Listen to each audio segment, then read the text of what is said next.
Halo subscriber MBA Channel, selamat pagi, siang, sore, dan malam kapanpun Anda menonton video ini. Saya doakan Anda semua dalam keadaan sehat, sukses, dan berbahagia selalu. Oke teman-teman, sudah lama saya tidak buat video video untuk mengulas suatu mustika ya, atau pusaka ya.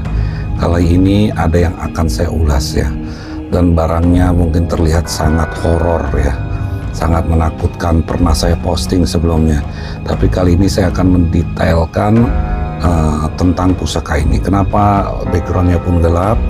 Karena lebih baik ini dalam keadaan gelap kalau dibuka lama. Oke, langsung saja kita lihat barangnya.